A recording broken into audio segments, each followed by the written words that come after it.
అమెరికాలో చిందరవందరగున్న మీ ఇంటికి handyman cleaning plumbing services కోసం కాంటాక్ట్ ఇన్స్టా సర్వీస్. యుఎస్ లో ఎక్కడైనా ఎప్పుడైనా for instant booking visit instaservice.com.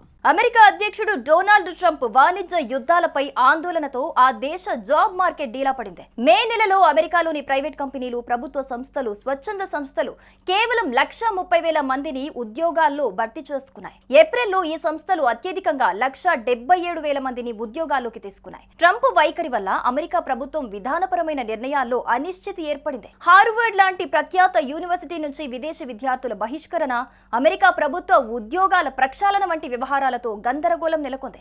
ఈ అంశాల ప్రభావంతో సందిగ్ధంలో పడిన అమెరికా సంస్థలు ఉద్యోగాల భర్తీలో కాస్త జోరును తగ్గించాయి. ఫలితంగా మే నెలలో ఉద్యోగాల భర్తీ గణనీయంగా తగ్గిపోయింది. ఈ అంశాన్ని అద్దం పట్టే ఉద్యోగ భర్తీ గణాంకాలను తాజాగా శుక్రవారం రోజు అమెరికా కార్మిక శాఖ విడుదల చేసింది.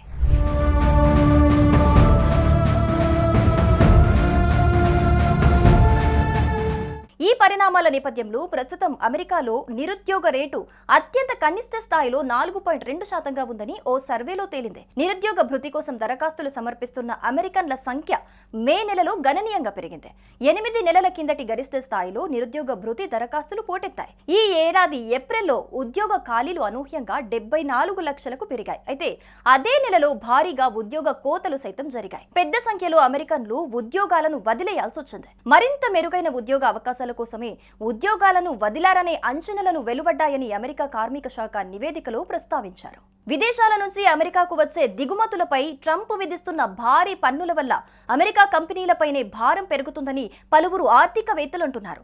విదేశాల నుంచి దిగుమతి చేసుకునే ముడి సరుకులు, పరికరాలు, విడిభాగాలు, సామాగ్రిపై భారీగా విధిస్తున్న సుంకాల వల్ల అమెరికా కంపెనీల ఉత్పత్తి వ్యయాలు పెరుగుతాయని విశ్లేషించారు. ఈ ప్రతికూల ప్రభావాన్ని తట్టుకునే క్రమంలో ఆయా కంపెనీలు ఉద్యోగాల భర్తీని తగ్గిస్తాయని, అవసరమైతే ఉద్యోగ కోతలు విధిస్తాయని పేర్కొన్నారు.